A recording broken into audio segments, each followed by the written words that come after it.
લીંબડી પંથકના 7થી વધુ ગામો તેમજ ચૂડા પંથકમાં આશરે 10થી વધુ ગામોમાં કોઝવે તૂટતા કેટલાક ગામો બન્યા સંપર્ક વિહોણા।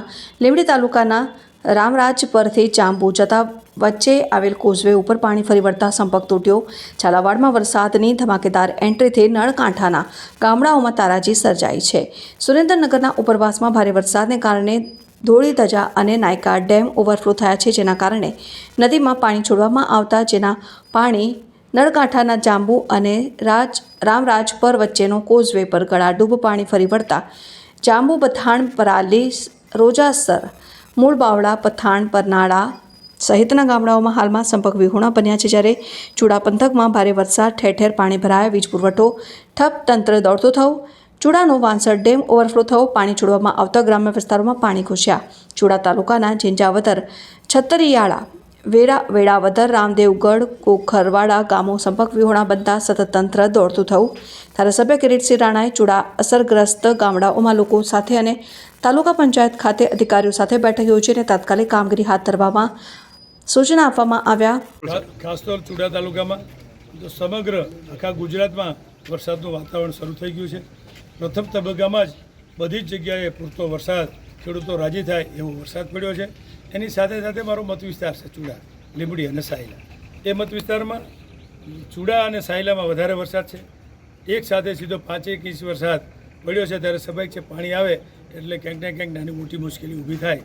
એના નિમિત્તે તાત્કાલિક તંત્રને જાણ થઈ, જીબીના અધિકારીઓ હાજર છે, મામલતદાર સાહેબ હાજર છે, પીએસઆઈ સાહેબ હાજર છે, ટીડીઓ શ્રી હાજર છે, અમારા તાલુકા પ્રમુખ હોય, જિલ્લા પંચાયત હોય, કારોબારી હોય, મંડળના પ્રમુખ હોય, અમારા સૌ કાર્યકર્તા અને ગામજનો। આ પંચાયત છે એટલે પંચાયતના પ્રશ્નો સ્વાભાવિક છે હોય, પણ તાત્કાલિક લાઇટની વ્યવસ્થા રાત્રે કરી દીધી। પાણી રાત્રે વધારે હતું એ માટે રાત્રે અમે જેની સાથે વાતચીત કરતા હતા, જયદીપ કે ધીમે ધીમે ઉતરશે, ત્યારે આખી ગામની પરિસ્થિતિ જોઈ ફોનથી એમને પૂછ્યું રાત્રે, તો કીધું સવારે હું આવું છું। તો સવારે આવ્યા પછી પાણી ઘણું બધું ઓસરી એટલે કે ઓછું થઈ ગયું હતું, પણ તંત્ર સાથે બેઠક કરી ત્યારે તંત્ર સાથે જીબીના પ્રશ્નો હતા, નાની મોટી દિવાલ ના હોય, ક્યાંક પાણી આવ્યું હોય એટલે તોડ્યું હોય, સિંચાઈનો અમારા બાજુમાં ઝીંઝાવદર ગામ છે ત્યાં ડેમ છે એ તૂટ્યો છે, તો એનું પણ અમે તંત્રને સિંચાઈને જાણ કરી છે। સિંચાઈ ચેરમેનને પણ સાથે ફોન ઉપર મેં વાત કરી છે। ડીડીઓ સાહેબ અને કલેક્ટર સાહેબ પણ મારા વિસ્તારના આખા જિલ્લા માટે પૂછતા હશે, પણ મને પણ કીધું કે કિરીટસિંહ તમારા વિસ્તારમાં કોઈ હોય તો એવી જાણકારી અમને કોઈ આપજો તો અમે તંત્રને કહી શકીએ, પણ એ કહેવાની જરૂર ન પડી। તંત્ર જ અહીં હાજર છે એટલે બધા જ વિભાગના અધિકારીઓ, અમારા સૌ કાર્યકર્તાની ટીમ અહીં ચૂડા આવ્યા, અમે વિઝિટ કરી અને બધાએ નાનું મોટું કામ કર્યું છે। હજી જે કંઈ કામ બાકી હશે એ ઝડપથી અત્યારે અમે ચોમાસા પૂરતા જે કરવાના છે એની પ્રાયોરિટી આપી અને અમે કામ કરવાના છે। નળકાંઠાના જાંબુ ને ભથાણ વચ્ચે ક્રોઝવે તૂટી ગયો છે, ત્યાં પાણી ભરાણું છે, 7 ગામો હાલ સંપર્ક વિહોણા બન્યા છે એવું કહેવામાં આવ્યું છે, તો સાહેબ આ બાબતે આપણે કોઈ કાર્યવાહી? મને ત્યાં અકબર છે, અત્યારે ત્યાં તાલુકા પંચાયત અમારા ડેલિગેટ હતા, બાજી સરપંચ પણ છે, આગેવાન છે, પણ શિયાળી અને જાંબુના જે 7 ગામનો મને પ્રશ્ન આવ્યો હતો।